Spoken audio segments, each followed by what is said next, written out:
ದಾತ್ರಿ ಎದ್ದೇಳು ಬೇಗ, ತುಂಬ ಲೇಟ್ ಆಯಿತು, ಆಗ್ಲಿಂದ ಎಬ್ಬಿಸ್ತಾ ಇದ್ದೀನಿ ಗೊತ್ತಾ, ಸ್ವಲ್ಪನೂ ಕರುಣೆ ಇಲ್ವಾ ಈ ಅಣ್ಣನ ಮೇಲೆ? ದಾತ್ರಿ ದಾತ್ರಿ ಇವತ್ತಿಂದ ಕಾಲೇಜು ಸ್ಟಾರ್ಟ್ ಅಂತ ಗೊತ್ತಿದೆ ತಾನೇ ನಿನಗೆ? ಅಮ್ಮ ಬಂದರೆ ಬೆಳಗ್ಗೆ ಬೆಳಗ್ಗೆ ಬೈಸ್ಕೊಂತೀಯ, ನೆನಪಿರಲಿ. ಎಚ್ಚರ ಆದರೂ ಒದ್ದು ಮಲಗೋದು ಯಾಕೆ? ದಾತ್ರಿ ದಾತ್ರಿ ನನಗೂ ಲೇಟ್ ಆಗ್ತಾ ಇದೆ ಎಂದು ಪುಟ್ಟ ತಂಗಿಯನ್ನು ಎಬ್ಬಿಸುತ್ತಿದ್ದ ಸಮರ್ಥ್. ಅವನು ಎಬ್ಬಿಸಲು ಪ್ರಯತ್ನ ಪಟ್ಟಷ್ಟು ಮತ್ತಷ್ಟು ಒದ್ದು ಬೆಚ್ಚನೆ ಮಲಗುತ್ತಿದ್ದಳು ಅಣ್ಣನ ಮುದ್ದಿನ ತಂಗಿ ದಾತ್ರಿ. ಸಮರ್ಥ್, ಅವಳು ಎದ್ಲಾ? ಬೇಗ ಸ್ನಾನ ಮುಗಿಸಿ ತಿಂಡಿಗೆ ಬರೋದಕ್ಕೆ ಹೇಳು. ಹಾಗೆ ನೀನು ಬಾ, ತಿಂಡಿ ರೆಡಿ ಇದೆ, ಬೇಗ ಬನ್ನಿ ಇಬ್ಬರು ಎಂದು ಕೆಳಗಿನಿಂದ ಕೂಗಿದ್ದರು ಇಬ್ಬರ ಮಕ್ಕಳ ಮುದ್ದಿನ ಅಮ್ಮ ಶಾರದಾ. ಏನು ಮಕ್ಕಳೋ ಏನೋ, ಇವಳು ಹುಡುಗಿಯಾಗಿ ಬೇಗ ಹೇಳಬೇಕು, ಆದರೆ ದಿನ ಇವಳು ಹೇಳಲ್ಲ, ಅವನು ಬಿಡಲ್ಲ. ಮದುವೆಯಾಗಿ ಬೇರೆ ಮನೆಯಲ್ಲಿ ಹೆಂಗೆ ಇರ್ತಾಳೋ ಆ ದೇವರೇ ಬಲ್ಲ. ಅಮ್ಮ ಅಪ್ಪ ಏನು ಕೆಲಸ ಕಲಿಸಲಿಲ್ಲ ಅಂತ ನಮ್ಮನ್ನು ಬೈಕೊಳ್ಳೋದೇ ಇದ್ರೆ ಸಾಕಪ್ಪ ದೇವ್ರೆ ಎಂದು ಹೇಳುತ್ತಾ ಹಾಲ್ಗೆ ಬಂದು ಸೋಫಾಕ್ಕೆ ಹೊರಗಿದರು.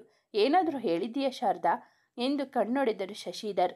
ನೀವು ನಿಮ್ಮ ಮಗ ಕೊಟ್ಟಿರೋ ಸಲುಗೆ ಹೆಚ್ಚಾಗಿದೆ ಅವಳಿಗೆ. ನೋಡಿ, ಪ್ರತಿದಿನ ನಿಮ್ಮ ಮಗಳು ಪಾಪ ನನ್ನ ಮಗನನ್ನು ಹೇಗೆಲ್ಲ ಗೋಳು ಹುಯ್ಕೊಂತಾಳೆ ಅಂತ. ದಿನ ಇದೇ ಆಯಿತು. ದಿನ ಬೆಳಿಗ್ಗೆ 1 ತಾಸು ಅವಳನ್ನು ಹಾಸಿಗೆಯಿಂದ ಎಬ್ಬಿಸೋ ಕಾರ್ಯಕ್ರಮ ನಮ್ಮನೇಲಿ. ನನ್ನ ತಿಂಡಿ ರೆಡಿ ಆದರೆ ಅವಳು ಇನ್ನೂ ಬಂದಿಲ್ಲ. ಎಲ್ಲರ ಮನೆಯಲ್ಲೂ ಹೆಣ್ಣು ಮಕ್ಕಳು ಬೇಗ ಎದ್ದು ಸ್ನಾನ ಮಾಡಿ ದೇವರಿಗೆ ದೀಪ ಹಚ್ಚಿ ರಂಗೋಲಿ ಬೆಳಗಿ ತಿಂಡಿ ರೆಡಿ ಮಾಡುತ್ತಾರೆ. ನಮ್ಮನೆ ಹೆಣ್ಣು ಮಗಳು ಸೂರ್ಯ ನೆತ್ತಿಯ ಮೇಲೆ ಬಂದರೂ ಎದ್ದೇಳೋದೇ ಇಲ್ಲ ಎಂದರು ಶಾರದಾ ಅವರು. ಈಗ ಏನಾಯಿತು ಶಾರದಾ? ಇಷ್ಟು ದಿನ ರಜಾ ಇತ್ತು, ಅದಕ್ಕೆ ಮಲಗ್ತಾ ಇದ್ದಳು. ಇನ್ನ ಮೇಲೆ ಎಲ್ಲಿ ಮಲಗೋಕೆ ಆಗುತ್ತೆ? ನೀನು ದಿನ ಇದನ್ನು ಹೇಳ್ತೀಯ, ನನಗೂ ಕೇಳಿ ಕೇಳಿ ಸಾಕಾಗಿದೆ. ಇನ್ನೂ ಚಿಕ್ಕ ಮಗು ಅದು. ಮೊನ್ನೆ ನೀನು ನಿನ್ನ ಬಾಣಿಂತನ ಮುಗಿಸಿಕೊಂಡು ಮನೆಗೆ ಬಂದಿರೋ ನೆನಪು ಇನ್ನು ಮಾಸಿಲ್ಲ ಕಣೆ ಎಂದು ಶಶಿಧರ್ ಅವರು ಹೇಳಿ ನಕ್ಕರು. ಅಪ್ಪ, ಅವಳ ಬಾಣಂತನ ಮಾಡುವ ಸಮಯ ಬರುವುದಕ್ಕೆ ಇನ್ನೇನು ಕೆಲವೇ ವರ್ಷಗಳು ಬಾಕಿ ಇವೆ ಅಷ್ಟೇ ಎಂದು ಹೇಳುತ್ತಾ ನಗುತ್ತಾ ಅಮ್ಮನ ಪಕ್ಕ ಬಂದು ಕೂತನು ಸಮರ್ಥ್. ಅದು ಗೊತ್ತು ಮಗನೇ, ಸುಮ್ಮನೆ ನಿನ್ನ ಅಮ್ಮನನ್ನು ಕಾಡಿಸುತ್ತಿದ್ದೆ. ಎಲ್ಲರಿಗೂ ಶಶಿಧರ್ ಇದೇ ಆಯಿತು ದಿನ. ನನ್ನನ್ನು ಈ ಥರ ಕಾಡಿಸದ ಬದಲು ನಿಮ್ಮ ಮಗಳಿಗೆ ಬುದ್ಧಿ ಹೇಳಬಹುದಲ್ಲ, ಅದೊಂದು ಮಾಡಬೇಡಿ ನೀವು ಎಂದರು ಶಾರದಾ ಅವರು. ಶಶಿಧರ್ ಅವರು ಮಾತನಾಡಲು ಬಂದಾಗ ಕಣ್ಸನ್ನೆ ಮಾಡಿ ಸುಮ್ಮನೆ ಇರುವಂತೆ ಹೇಳಿದ ಸಮರ್ಥ್, ಅಮ್ಮ ಒಂದು ಸಲ ನನ್ನ ಮಾತು ಕೇಳ್ತೀರಾ? ಚಿಂತೆ ಬೇಡಮ್ಮ, ಅವಳನ್ನು ನಾವು ತುಂಬ ಪ್ರೀತಿಯಿಂದ ಸಾಕಿದ್ದೀವಿ. ನಾವು ಅನುಭವಿಸಿರುವ ಕಷ್ಟಗಳನ್ನು ಅವಳು ನೋಡುವಿಲ್ಲ, ಅದರ ಅನುಭವಗಳು ಅವಳಿಗೆ ಇಲ್ಲ. ಆದರೆ ಎಂದಿಗೂ ಕೆಟ್ಟ ಹಾದಿ ತುಳಿಯೋ ಹುಡುಗಿ ಅಲ್ಲ ನನ್ನ ತಂಗಿ. ನಾವುಗಳು ಮುದ್ದು ಮಾಡಿರೋದು ಜಾಸ್ತಿ ಆಗಿದೆ ಅಷ್ಟೇ. ಹೋಗ್ತಾ ಹೋಗ್ತಾ ಜೀವನ ಎಲ್ಲವನ್ನು ಕಲಿಸುತ್ತದೆ. ನೀನು ಭಯಪಡಬೇಡ. ನಾಳೆಯಿಂದ ಬೆಳಗ್ಗೆ ಬೇಗ ಹೇಳೋಕೆ ನಾನು ಹೇಳ್ತೀನಿ. ಅವಳು ನನ್ನ ಮಾತನ್ನು ತೆಗೆದುಹಾಕೋದಿಲ್ಲ. ಈಗ ನೀವು ಕೂಗಾಡಬೇಡಿ ಎಂದನು ಸಮರ್ಥ್. ಹಾಗೆ ಅವಳು ಈಗ ಬರ್ತಾಳೆ ರೆಡಿಯಾಗಿ, ಎಲ್ಲರೂ ಒಟ್ಟಿಗೆ ತಿಂಡಿ ತಿಂದರೆ ಆಯಿತು ಎಂದು ಹೇಳಿ ಇವತ್ತಿನ ಪೇಪರ್ ಎತ್ತಿಕೊಂಡು ಕೂತನು ಸಮರ್ಥ್. ಅವನ ಮಾತುಗಳು ಕೊಂಚ ಸಮಾಧಾನವೆನಿಸಿತು ಅವರಿಗೆ. ಹೌದಲ್ವಾ, ದಾತ್ರಿ ಹುಟ್ಟೋಕ್ಕಿಂತ ಮುಂಚೆ ನಾವು ಅದೆಷ್ಟು ಕಷ್ಟಗಳನ್ನು ನೋಡಿದ್ದೆವು. ಆ ಪುಟ್ಟ ಬಾಡಿಗೆ ಮನೆ, ಇಬ್ಬರು ಮಕ್ಕಳು, ಪಾಪ ಸಮರ್ಥ್ ಕೂಡ ನಮ್ಮ ಜೊತೆ ಕಷ್ಟಪಟ್ಟ. ಚಿಕ್ಕ ಕೆಲಸ ಅವರಿಗೆ. ದುಡಿಯೋ ಕೈ ಒಂದಾದರೆ ತಿನ್ನೋ ಕೈಗಳು 3. ಕೈಯಲ್ಲಿ ಪುಟ್ಟ ಕಂದಮ್ಮ ಬೇರೆ. ಅನುಭವಿಸಿದ ನೋವುಗಳಿಗೆ ಲೆಕ್ಕವೇ ಇಲ್ಲ. ಆದರೆ ದಾತ್ರಿ ನಮ್ಮ ಬಾಳಿಗೆ ಬಂದ ಮೇಲೆ ಬರೀ ಸಂತೋಷಗಳ ಹೂರಣ ಬಡಿಸಿದಳು. ಅದೆಷ್ಟು ಮುದ್ದಾಗಿದ್ದಳು ನನ್ನ ಮಗಳು. ಅವಳ ತುಂಟಾಟಗಳಿಗೆ ಲೆಕ್ಕವೇ ಇರಲಿಲ್ಲ. ಕಷ್ಟಗಳು ತುಂಬಿದ ಬಾಳಿಗೆ ನಗುವನ್ನು ಒತ್ತು ತಂದಳು. ಒಂದು ಚಿಕ್ಕ ಕೆಲಸ ಮಾಡುತ್ತಿದ್ದರು ಶಶಿಧರ್ ಅವರು. ಆ ಕೆಲಸದಲ್ಲಿ ರಾಜಕಾರಣಿಗಳ ಕುತಂತ್ರದಿಂದ ಶಶಿಧರ್ ಅವರ ಕೆಲಸ ಹಾಗೆ ಇತ್ತು. 3ಕ್ಕಿಳಿಯದೆ 6ಕ್ಕೇರದ ಸ್ಥಿತಿ ಇದು. ಅಚ್ಚರಿ ಎಂಬಂತೆ ದಾತ್ರಿ ಹುಟ್ಟಿದ ಮೊದಲ ವರ್ಷ ಅವರ ಜೀವನ ಒಳ್ಳೆಯ ಲಯ ಕಂಡುಕೊಂಡಿತು. ಅಲ್ಲಿಂದ ದಾತ್ರಿ ಅವರ ಮನೆಯ ಮುದ್ದಿನ ಮಗಳಾದಳು. ಹುಟ್ಟಿದಾಗಲಿಂದಲೇ ಅಪ್ಪ ಅಮ್ಮನ ಕಷ್ಟಗಳನ್ನು ನೋಡಿದ ಸಮರ್ಥ್ ಕಷ್ಟಪಟ್ಟು ಓದಿ ದೊಡ್ಡವನಾಗಿ MA ಮುಗಿಸಿ ಅವನಲ್ಲಿರುವ ಬುದ್ಧಿವಂತಿಕೆಯಿಂದ ಒಳ್ಳೆಯ ಕಾಲೇಜಿನಲ್ಲಿ ಲೆಕ್ಚರರ್ ಕೆಲಸ ಗಿಟ್ಟಿಸಿಕೊಂಡಿದ್ದ. 6 ವರ್ಷಗಳ ಅಂತರ ಅಣ್ಣ ತಂಗಿಯ ನಡುವೆ ಇದ್ದರೂ ಅವರಿಬ್ಬರು ಒಳ್ಳೆಯ ಸ್ನೇಹಿತರಾಗಿದ್ದರು. ಅವರಿಬ್ಬರಲ್ಲಿ ಯಾವುದೇ ಮುಚ್ಚುಮರೆ ಇರಲಿಲ್ಲ. ಅವರ ಅನ್ಯೋನ್ಯತೆಯನ್ನು ನೋಡಿ ಹೆತ್ತವರ ಮನಸ್ಸು ಖುಷಿ ಪಡುತ್ತಿತ್ತು. ದಾತ್ರಿ ಈಗ 3ನೇ ವರ್ಷದ ಡಿಗ್ರಿ ಓದುತ್ತಿದ್ದಳು. ಅವಳು ಎಲ್ಲದರಲ್ಲೂ ಜಾಣೆ, ಬಹಳ ಮುಗ್ಧೆ, ಎಲ್ಲರಲ್ಲೂ ಪ್ರೀತಿಯಿಂದ ಕಾಣುವ ಪುಟ್ಟ ಮನಸ್ಸಿನ ಹುಡುಗಿ. ಆದರೆ ಗಟ್ಟಿಗಿತ್ತಿ. ಎದುರಿಸುವವರನ್ನು ಧೈರ್ಯವಾಗಿ ಅವರ ಎದುರು ಗಟ್ಟಿಯಾಗಿ ನಿಂತು ಬಗ್ಗಿ ಬಡಿಯುವ ಗಟ್ಟಿಗಿತ್ತಿ ಚೆಲುವೆ. ಸಕ್ಕರೆ ಗೊಂಬೆ ದಾತ್ರಿ. ಇವುಗಳು ಅವಳ ಅಣ್ಣನಿಂದ ಕಲಿತ ವಿದ್ಯೆ. ಮನೆಯವರೆಲ್ಲ ಮುದ್ದು ಮಾಡಿದರೂ ಎಲ್ಲರನ್ನು ಗೌರವದಿಂದ ಕಾಣುವ ಗುಣ ಅವಳ ಅಣ್ಣನಿಂದ ಅವಳಿಗೆ ಉಡುಗೊರೆಯಾಗಿ ಬಂದಿತ್ತು. ಎಲ್ಲರಿಗಿಂತ ಅವಳಿಗೆ ಅವಳ ಅಣ್ಣ ಹೆಚ್ಚು. ತಿಂಗಳ ಹಿಂದೆ ಸಮರ್ಥನ ಒತ್ತಾಯದ ಮೇರೆಗೆ ಶಶಿಧರ್ ಅವರು ತಮ್ಮ ಕೆಲಸವನ್ನು ಬಿಟ್ಟು ಸಮರ್ಥ್ ಕೆಲಸ ಮಾಡುತ್ತಿದ್ದ ಜಾಗದಲ್ಲಿ ತಮ್ಮದೇ ಆದ ಸ್ವಂತ ಮನೆಯನ್ನು ಕೊಂಡುಕೊಂಡು ಖುಷಿ ಜೀವನ ನಡೆಸುತ್ತಿದ್ದರು. ಹಳೆಯ ನೆನಪುಗಳಿಂದ ಅನಿಗಣ್ಣಾಗಿದ್ದ ಶಾರದಾ ಅವರು ಅಮ್ಮ ಅನ್ನೋ ಕೂಗಿಗೆ ಎಚ್ಚರಗೊಂಡರು. ಅಮ್ಮ, ಅಳ್ತಾ ಇದ್ದೀಯಾ? ನಾಳೆಯಿಂದ ಪಕ್ಕ 7 ಗಂಟೆಗೆ ಹೇಳ್ತೀನಿ, ಪ್ರಾಮಿಸ್. ಇಷ್ಟು ಚಿಕ್ಕ ವಿಷಯಕ್ಕೆಲ್ಲ ಕಣ್ಣೀರು ಹಾಕಬೇಡ. ನೋಡೋಕೆ ಆಗಲ್ಲ ಪ್ಲೀಸ್ ಎಂದು ಅಮ್ಮನ ಕುರಳನ್ನು ಹಿಂದುಗಡೆಯಿಂದ ತಬ್ಬಿ ಕೆನ್ನೆಗೆ ಸಿಹಿ ಮುತ್ತನ್ನಿಟ್ಟಳು ಧಾತ್ರಿ. ಅವಳ ರೀತಿಗೆ ಮುಗುಳು ನಗೆ ಬೀರಿದರು ಶಾರದಾ. ಅವಳನ್ನು ನೋಡಿದರು ಮೂವರು. ನಮ್ಮ ಮಗಳು ಚೆಲುವೆ ಎಂದು ಹೆತ್ತವರ ಮನ ಬೀಗಿತು. ಏನೇ ಸುಂದ್ರಿ, ಯಾರನ್ನ ಕೊಲ್ಲೋ ಪ್ಲ್ಯಾನ್ ತಮ್ಮದು ಇವತ್ತು? ಹೋಗ್ತಾ ಇರೋದು ಕಾಲೇಜಿಗೆ ತಾನೆ? ಯಪ್ಪ, ಅದೆಷ್ಟು ಚಂದ ಕಾಣಿಸ್ತಾ ಇದೆಯೇ ನನ್ನ ಗೊಂಬೆ ಎಂದು ಅವಳನ್ನು ತಬ್ಬಿ ಮುತ್ತನ್ನಿಟ್ಟ ಸಮರ್ಥ್. ಅವನ ಮಾತಿಗೆ ನಗುವೊಂದೇ ಅವಳ ಉತ್ತರ. ನೋಡು ಧಾತ್ರಿ, ನಿನಗೆ ಇನ್ನೂ ಇರೋದು 2 ವರ್ಷ. ಓದಿನ ಕಡೆ ಮಾತ್ರ ನಿನ್ನ ಗಮನ ಇರಲಿ. ಹುಚ್ಚುಚ್ಚಾಗಿ ಆಡಬೇಡ. ಇದು ನಿನಗೆ ಹೊಸ ಜಾಗ, ನೆನಪಿರಲಿ. ಅಲ್ಲಾಗಿದ್ದರೆ ನನಗೆ ಟೆನ್ಷನ್ ಇರಲಿಲ್ಲ. ನಿನ್ನ ಜೊತೆ ನಿನ್ನ ಫ್ರೆಂಡ್ಸ್ ಇದ್ದರು. ಆದರೆ ಇಲ್ಲಿ ನಿನಗೆ ಇನ್ನೂ ಯಾರೂ ಪರಿಚಯ ಇಲ್ಲ. ಈಗಲೇ ಹೇಳ್ತಾ ಇದ್ದೀನಿ, ತುಂಬ ಹುಷಾರಾಗಿರು. ಕಷ್ಟಗಳನ್ನು ಮೈಮೇಲೆ ಹೇಳ್ಕೊಂಬೇಡ. ಯಾರ ತಂಟೆಗೂ ಹೋಗಬೇಡ. ನಿನ್ನಿಷ್ಟಕ್ಕೆ ನೀನು ಇರು ಸಾಕು, ಆಯ್ತಾ? ನಾನು ಹೇಳಿದ್ದು ತಲೆಗೆ ಹೋಯ್ತಾ ಎಂದು ಉಪದೇಶ ನೀಡಿದರು ಶಾರದಾ ಅವರು. ಸಾಕಮ್ಮ, ಅದಿಷ್ಟು ಅಂತ ಹೇಳಿದ್ದನ್ನು ಹೇಳ್ತಾ ಇರ್ತೀಯ. ನನಗೂ ಕೇಳಿ ಕೇಳಿ ಸಾಕಾಯಿತು. ನನಗೂ ಗೊತ್ತು ಹೇಗೆ ಇರಬೇಕು ಅಂತ. ಅಲ್ಲಿ ಅಣ್ಣ ಇರ್ತಾನೆ ತಾನೆ?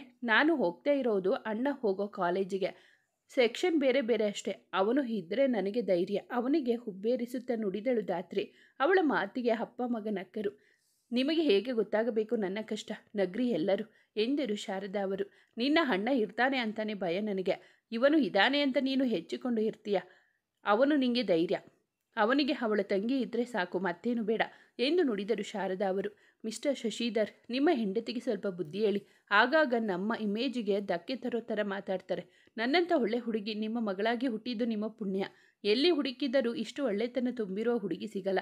ಇಲ್ಲದ ಕಾಲರ್ ಏರಿಸುತ್ತಾ ಹೇಳಿದಳು ಧಾತ್ರಿ. ಓಹೋ, ಹಾಗೆ ವಿಷಯ. ಒಳ್ಳೆ ಮನಸ್ಸಿರೋ ಹುಡುಗಿಯೇ ತಾವು. ನಿಮ್ಮ ಪಾದವನ್ನು ಅಡುಗೆ ಮನೆ ಕಡೆಗೆ ಬೆಳೆಸಿ ಎಂದು ಅವಳ ಕಿವಿ ಹಿಂಡಿದ ಎಳೆದರು ಶಾರದಾ ಅವರು. ಮತ್ತೊಂದು ಕಿವಿಯನ್ನು ಸಮರ್ಥ್ ಹಿಡಿದು, ಲೇ ಕೋತಿ, ಜಾಸ್ತಿ ಆಯಿತು ಕಣೆ ನಿಂದು. ನಿನಗೆ ಕೊಟ್ಟಿರೋ ಸಲುಗೆ ಜಾಸ್ತಿ ಆಗಿದೆ ಅನಿಸುತ್ತೆ. ಅದಕ್ಕೆ ನಿನ್ನ ಈ ಪುಟ್ಟ ಬಾಯಿಯಲ್ಲಿ ದೊಡ್ಡ ದೊಡ್ಡ ಮಾತುಗಳು ಬರ್ತಾ ಇದೆ ಎಂದಾಗ ಅವರಿಬ್ಬರ ಕೈಗಳನ್ನು ಬಿಡಿಸಿ ಶಶಿಧರ್ ಅವರು ಮಗಳನ್ನು ತಮ್ಮ ಎದೆಗಾಣಿಸಿಕೊಂಡು ಅವಳ ಹಣೆಗೆ ಮುತ್ತನ್ನಿಟ್ಟು ನಕ್ಕರು. ಈಗ ಏನು ಮಾಡ್ತೀರಾ? ಅಮ್ಮ, ಮಗ, ನನ್ನ ಅಪ್ಪ, ನನ್ನ ಪಾರ್ಟಿ ಎಂದು ಇನ್ನೂ ಗಟ್ಟಿಯಾಗಿ ತಪ್ಪಿದಳು. ಅವಳ ರೀತಿಗೆ ಅಮ್ಮ ಮಗ ಕೂಡ ನಕ್ಕರು. ಸಾಕು ಸಾಕು, ಬನ್ನಿ ತಿಂಡಿಗೆ ಎಲ್ಲ. ನಮಗೆ ಕಾಲೇಜಿಗೆ ಲೇಟ್ ಆಗ್ತಾ ಇದೆ ಎಂದು ಸಮರ್ಥ್ ಹೇಳಿದಾಗ ಎಲ್ಲರೂ ತಿಂಡಿ ತಿನ್ನಲು ಹೊರಟರು. ನಮ್ಮ ಈ ಪುಟ್ಟ ಸಂಸಾರದ ಖುಷಿಗೆ ಯಾರ ಕಣ್ಣು ಬೀಳದಿರಲಿ ಎಂದು ಬೇಡಿಕೊಂಡರು ಶಾರದಾ ಅವರು. ಎಲ್ಲರೂ ಒಟ್ಟಿಗೆ ಕೂತು ಮಾತನಾಡುತ್ತಾ ತಿಂಡಿ ತಿಂದು ಮುಗಿಸಿದರು. ಅದೊಂದು ಬಂಗಲೆಯಂತಹ ದೊಡ್ಡ ಮನೆ. ಮನೆಯ ಹೊರಗಡೆ ರಾಯರ ಹಟ್ಟಿ ಎನ್ನುವ ನಾಮಫಲಕ. ಗೇಟ್ ದಾಟಿ ಒಳಗಡೆ ಬಂದರೆ ರಾಯರ ದೊಡ್ಡ ಮೂರ್ತಿ, ಅವರ ಆರಾಧ್ಯ ದೈವ ರಾಘವೇಂದ್ರ ಸ್ವಾಮಿಗಳು. ಅದನ್ನು ದಾಟಿ ಬಂದರೆ ಮಧ್ಯದಲ್ಲಿ ರಸ್ತೆ, ಅಕ್ಕಪಕ್ಕ ನಳನಳಿಸುವ ಬಗೆ ಬಗೆಯ ಹೂಗಳನ್ನು ತುಂಬಿಕೊಂಡು ನಗುತ್ತಿರುವ ಕೈತೋಟ. ನೋಡಿದ ಕೂಡಲೇ ಇಷ್ಟ ಆಗುವ ಮನೆ. ಮನೆಯ ತುಂಬ ಜನರು. ಮನೆಯ ಎಲ್ಲ ಕೆಲಸಕ್ಕೂ ಬೇರೆ ಬೇರೆ ಕೆಲಸದ ಆಳುಗಳು. ಅಚ್ಚುಕಟ್ಟಾಗಿ ಶಿಸ್ತಿನಿಂದ ಕಟ್ಟಿಸಿದ ಮನೆ. ಮನೆಯ ಹಿರಿತಲೆ ಅನ್ನಪೂರ್ಣೇಶ್ವರಿಯವರು ತಮ್ಮ ಇಬ್ಬರು ಸೊಸೆಯಂದಿರನ್ನು ಸೇರಿಸಿಕೊಂಡು ದೇವರ ಕೋಣೆ ಶುದ್ಧಿಗೊಳಿಸುತ್ತಿದ್ದಾರೆ. ಮನೆಯ ಹಾಲ್ನಲ್ಲಿ ಕೂತು ಇವತ್ತಿನ ಸುದ್ದಿ ಪತ್ರಿಕೆ ಓದುತ್ತಿದ್ದಾರೆ. ರಾಘವೇಂದ್ರರವರ ಎದುರುಗಡೆ ಅವರ ಮಕ್ಕಳಾದ ಮಹೇಶ್ ಮತ್ತು ಗಿರೀಶ್ ಅವರು ಮಾತನಾಡುತ್ತಿದ್ದಾರೆ. ಅವರದೇ ಆದ ಸ್ವಂತ ಕಂಪನಿ ನಡೆಸುತ್ತಿದ್ದಾರೆ. ಕಷ್ಟಪಟ್ಟು ದುಡಿದು ಕಂಪನಿ ಹೆಸರನ್ನು ನಂಬರ್ 1 ಸ್ಥಾನದಲ್ಲಿರಿಸಿದ್ದಾರೆ. ರಾಯ್ ಗ್ರೂಪ್ ಆಫ್ ಕಂಪನಿಯಲ್ಲಿ ಕೆಲಸ ಗಿಟ್ಟಿಸಿಕೊಳ್ಳಲು ಈಗಿನ ಯುವ ಪೀಳಿಗೆಯವರ ಕನಸು. ಇವರ ಮನೆ ಮಾತ್ರ ದೊಡ್ಡದಿರದೆ ಇವರ ಮನಸ್ಸು ದೊಡ್ಡದು. ಕಷ್ಟ ಎಂದು ಬಂದವರಿಗೆ ಕೆಲಸ ಕೊಟ್ಟು ಅಥವಾ ಅವರ ಜೀವನಕ್ಕೆ ಬೇಕಾದ ವ್ಯವಸ್ಥೆ ಮಾಡಿಕೊಡುತ್ತಿದ್ದರು. ತುಂಬಿದ ಕೊಡ ತುಳುಕುವುದಿಲ್ಲ ಎನ್ನುವ ಮಾತಿಗೆ ಇವರು ಉದಾಹರಣೆಯಾಗಿದ್ದರು. ರಾಘವೇಂದ್ರ ಮತ್ತು ಅನ್ನಪೂರ್ಣೇಶ್ವರಿ ಅವರ ಮನೆ ಮಕ್ಕಳಿಗೆ ಒಳ್ಳೆಯ ಸಂಸ್ಕಾರ ಕೊಟ್ಟು ಸಾಕಿದ್ದರು. ಮನೆ ಹಿರಿಮಗ ಮಹೇಶ್, ಅವರ ಪತ್ನಿ ಮಂಜುಳಾ ಬಡತನದಿಂದ ಶ್ರೀಮಂತರ ಮನೆ ಸೇರಿದರೂ ಸ್ವಲ್ಪ ದುಂದು ವೆಚ್ಚ ಮಾಡದೆ ಮನೆಯ ದೀಪವಾಗಿದ್ದಾರೆ. ಅವರಿಗೆ ಒಬ್ಬ ಮಗ ಮತ್ತು ಒಬ್ಬ ಮಗಳು. ಮಗ ಶಿಸ್ತಿನ ಸಿಪಾಯಿ, ಯಾವಾಗಲೂ ಕೋಪ ಹಠವನ್ನು ಮುಖದಲ್ಲಿ ತುಂಬಿಕೊಂಡಿರುವ ನಮ್ಮ ಅರ್ಜುನ್ 3ನೇ ವರ್ಷದ ಡಿಗ್ರಿ ಓದುತ್ತಿದ್ದಾನೆ. ಬಿಡುವಿನ ಸಮಯವನ್ನು ಹಾಳು ಮಾಡದೆ ತಮ್ಮ ಕಂಪನಿಯ ಕೆಲಸ ಮಾಡುತ್ತಾನೆ. ಅರ್ಜುನ್ ಅಕ್ಕ ಅನಿತಾ ಓದು ಮುಗಿಸಿ ತಮ್ಮದೇ ಕಂಪನಿಯಲ್ಲಿ ಕೆಲಸ ಮಾಡುತ್ತಿದ್ದಾಳೆ. ರಾಘವೇಂದ್ರ ಅವರ 2ನೇ ಮಗ ಯೋಗೇಶ್, ಅವರ ಪತ್ನಿ ಶರದಿ ಶ್ರೀಮಂತರ ಮನೆ ಮಗಳು, ಮನೆಗೆ ತಕ್ಕ ಸೊಸೆ ಮತ್ತು ಮಗಳು, ಅಕ್ಕನ ಪ್ರೀತಿಯ ತಂಗಿ. ಇವರ ಮಗಳು ಅಶ್ವಿನಿ.